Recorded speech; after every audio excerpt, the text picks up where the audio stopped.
Muy buenas tardes, amigos. Esta es una edición especial de Diálogos del Montonero. Sucede que la semana pasada el Instituto de Estudios Americanos CEU-CEFAS, adscrito a la Universidad San Pablo en España, un think tank asentado en Madrid, en España, inauguró una oficina regional aquí en Perú, en Lima, y tiene el contenido de ser una oficina regional. ¿Por qué empezamos con esto? Porque el CEU-CEFAS es un think tank que busca promover la reflexión, el conocimiento y la identidad de la hispanidad. La hispanidad, este concepto que empieza a ser revalorado en la región y que tiene que ver mucho con la identidad de los hispanoamericanos, con la identidad de los peruanos.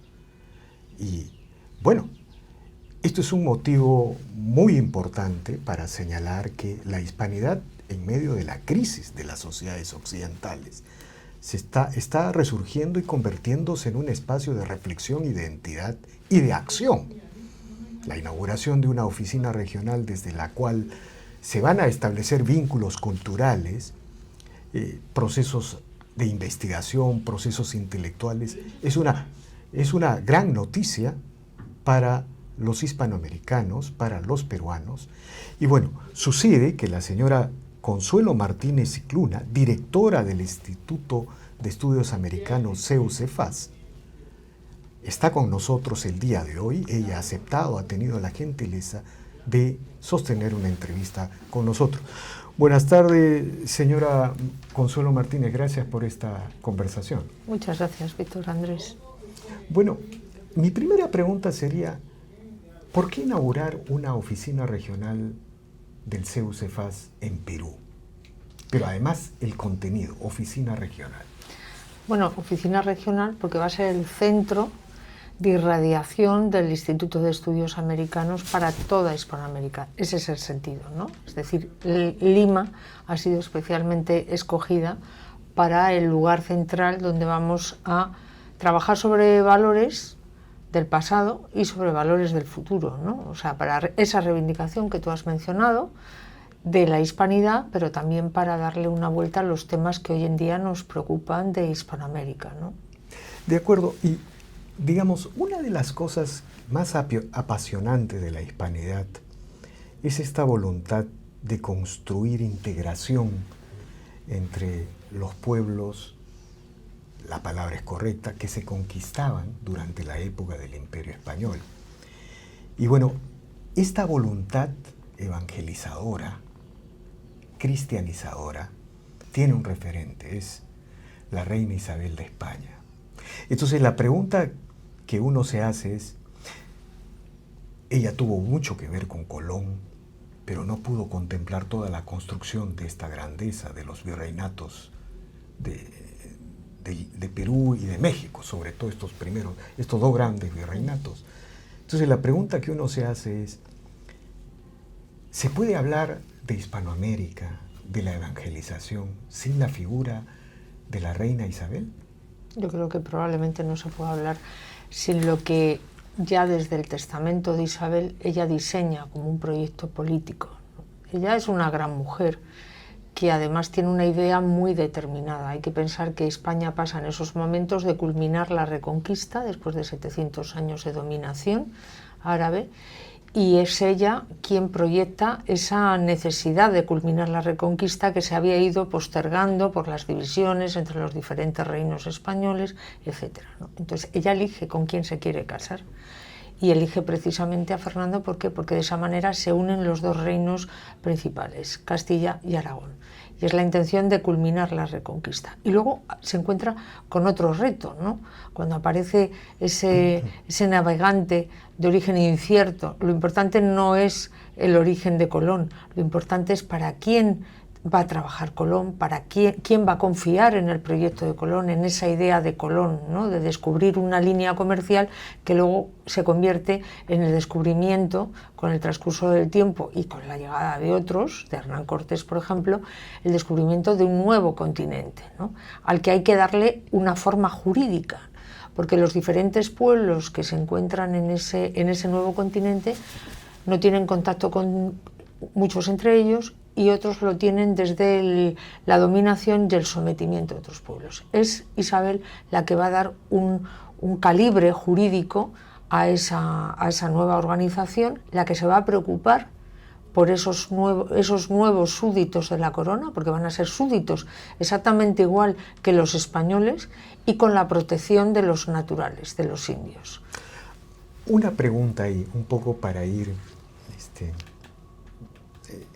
anotando algunos detalles que me parecen muy importantes.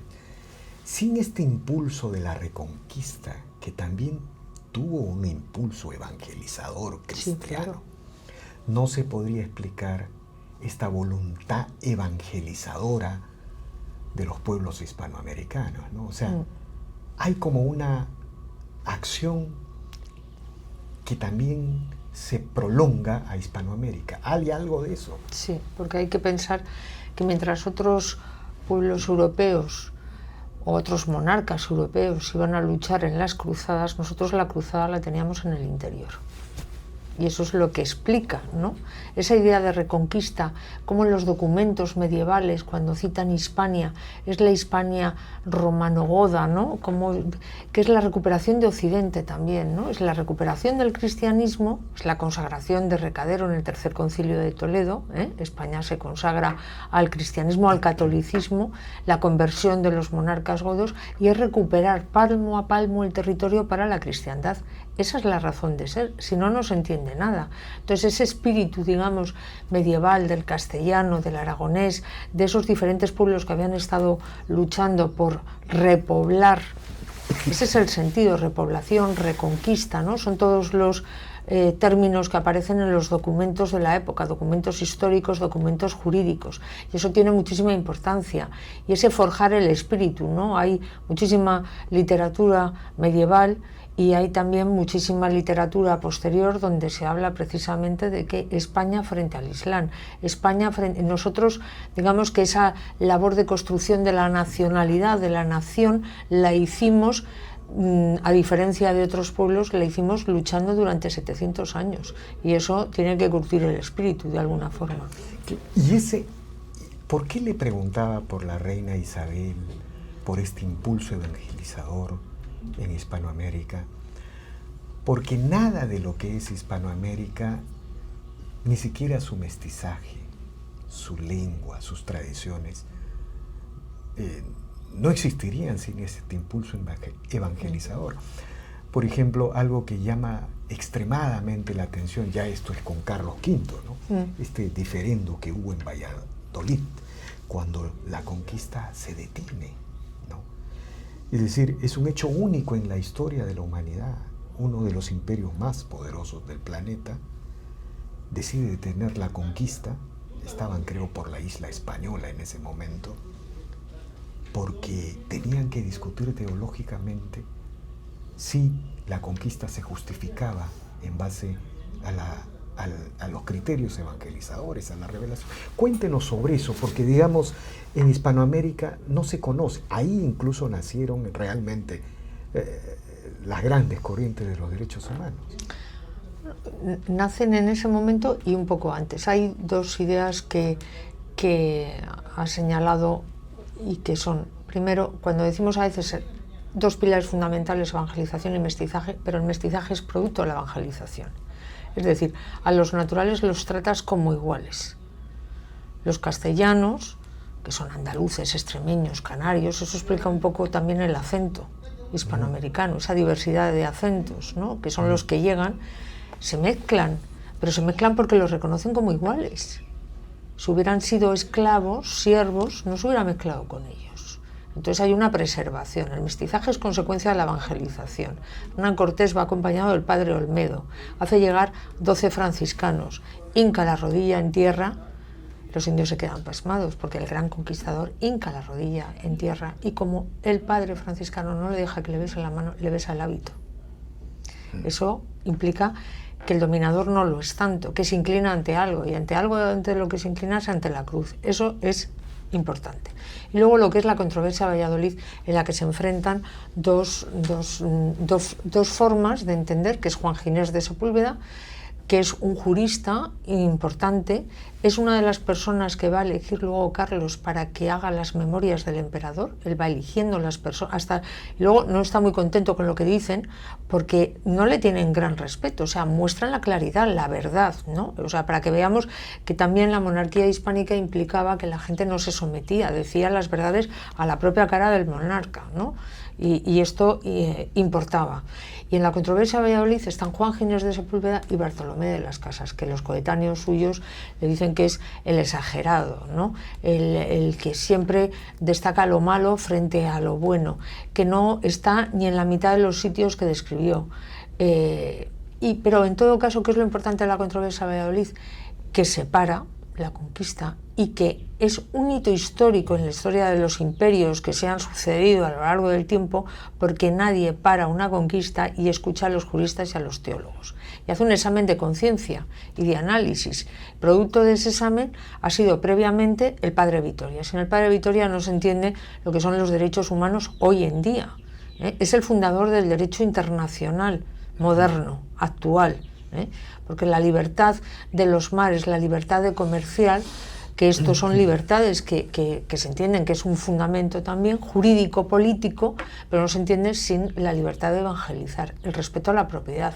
Los naturales eran propietarios de las tierras, de los bienes, en la medida en que son súbditos y en la medida en que son libres podían ser propietarios. Eso implica también el respeto a la propiedad comunal. Efectivamente.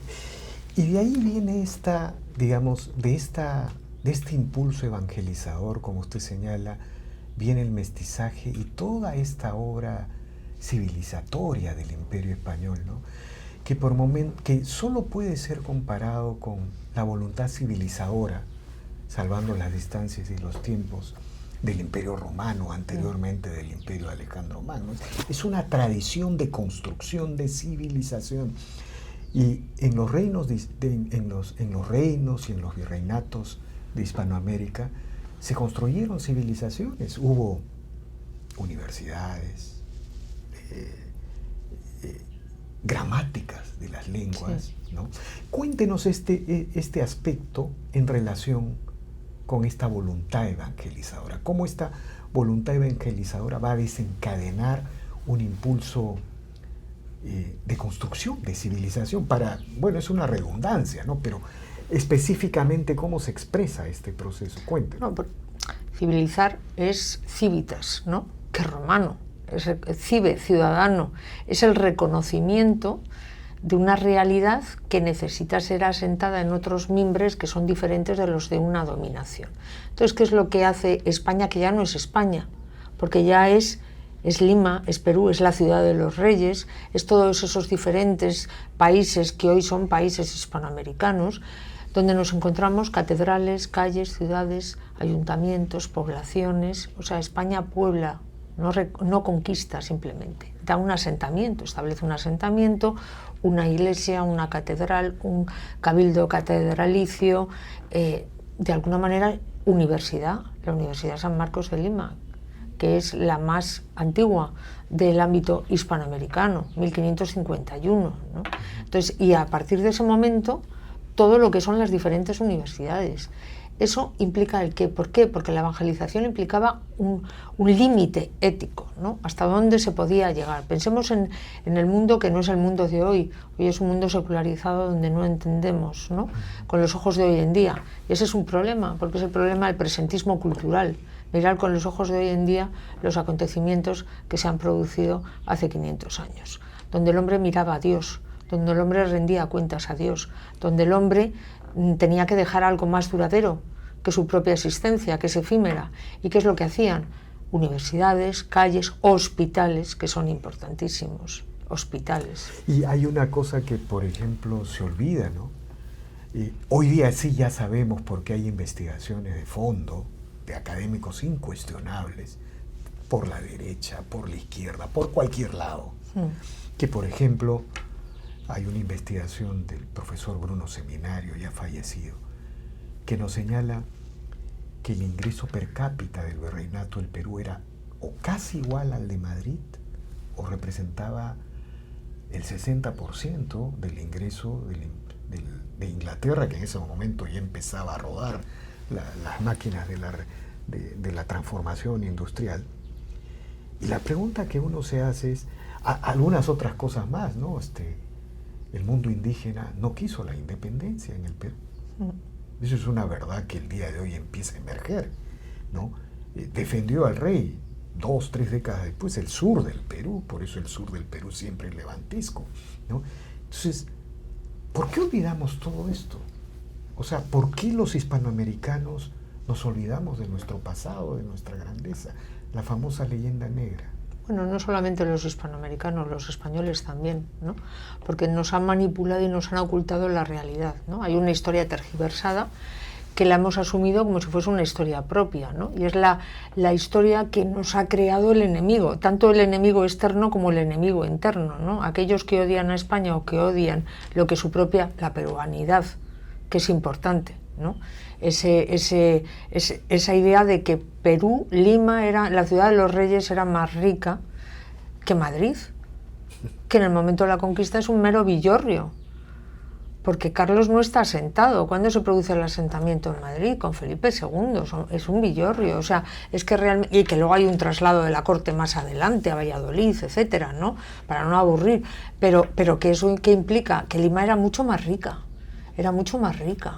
Toda esa construcción del centro de Lima es muchísimo más rica de lo que podía ser Madrid en esos momentos, ¿no? Valladolid tenía otra riqueza distinta, pero no fue con el tiempo la capital, lo que hoy podemos considerar.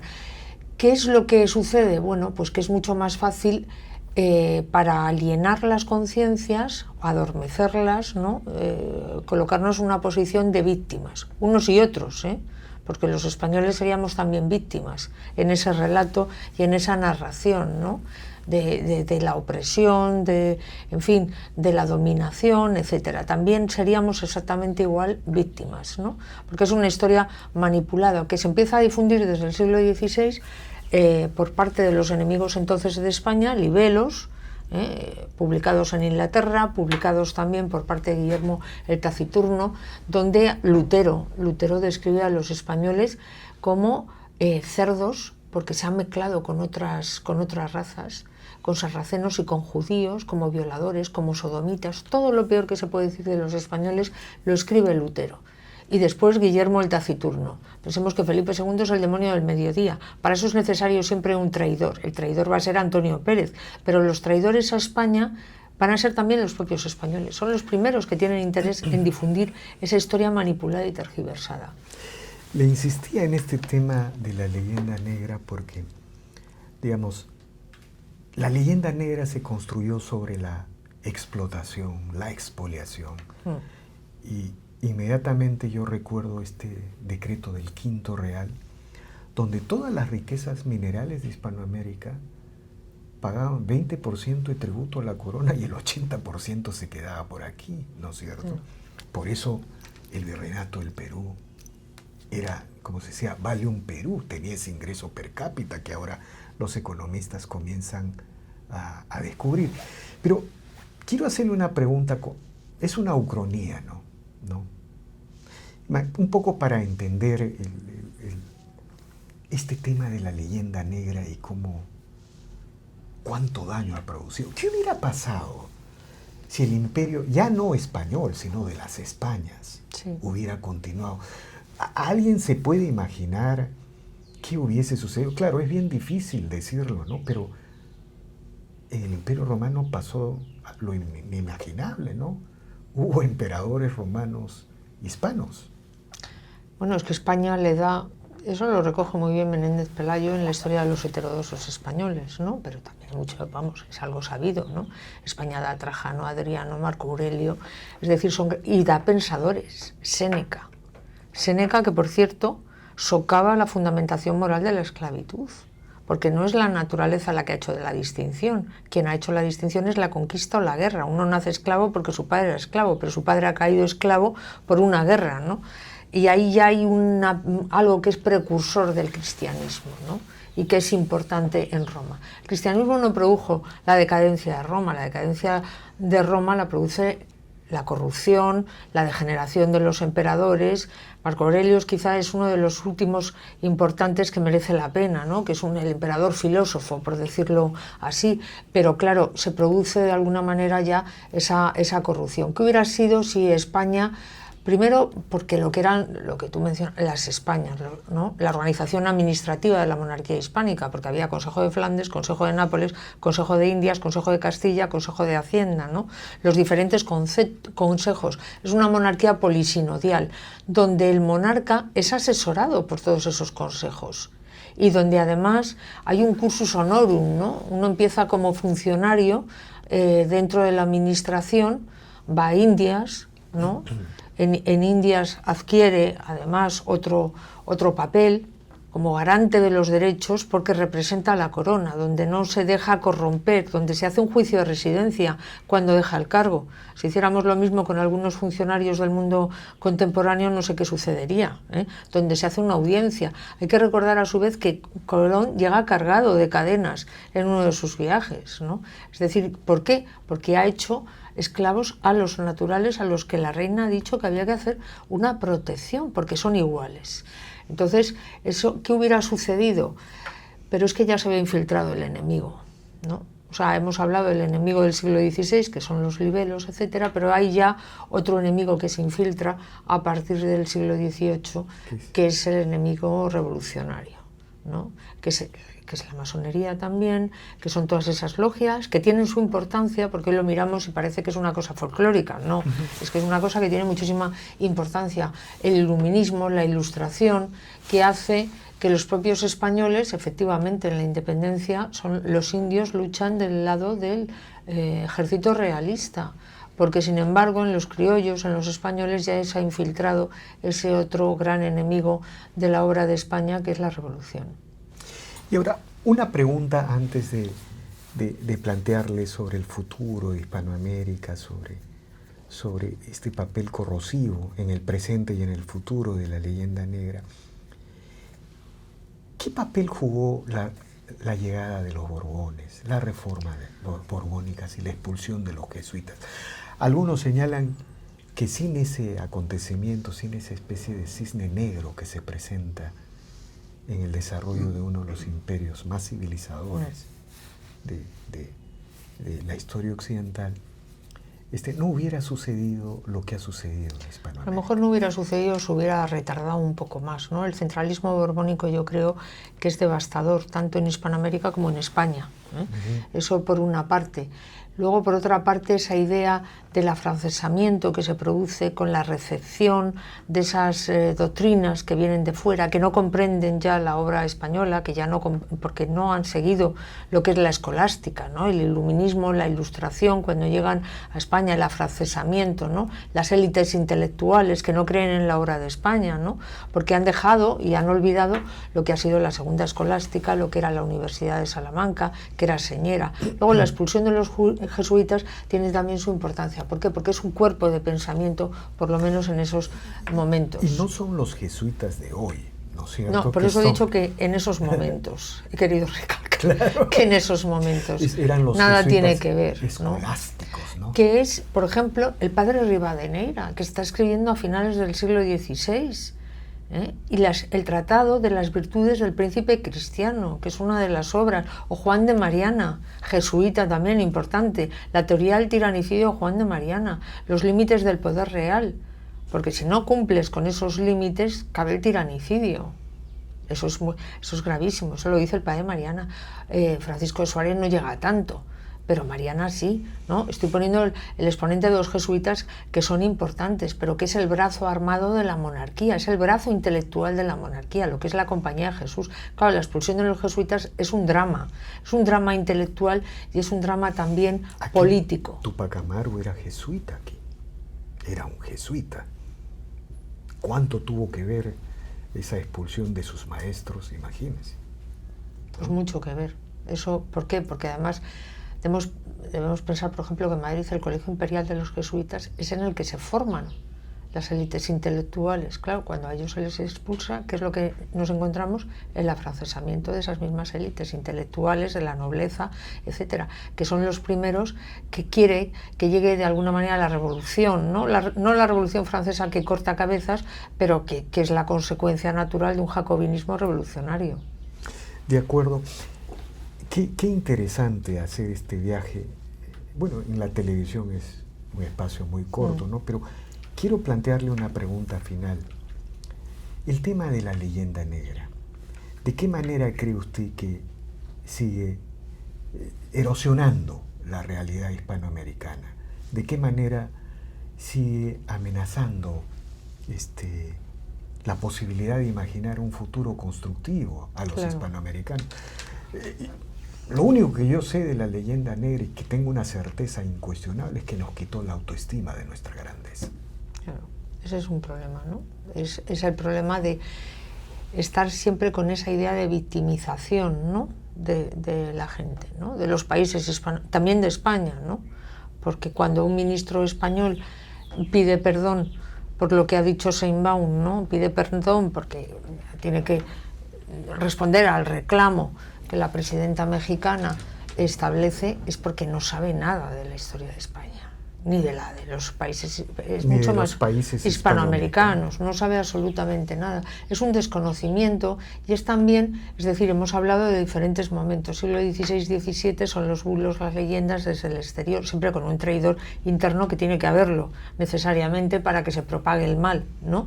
Luego el jacobinismo revolucionario aliado a esas élites intelectuales y luego el marxismo, que es también, claro, es la idea de confrontación. Es mucho más fácil tener a los pueblos humillados desde una idea de división que desde una idea de unión. Qué interesante lo que dice. La República Plurinacional de Bolivia de Evo Morales no se explica sin esa leyenda negra, claro, ¿no? Aquí se quiso organizar una república plurinacional con el golpe Castillo.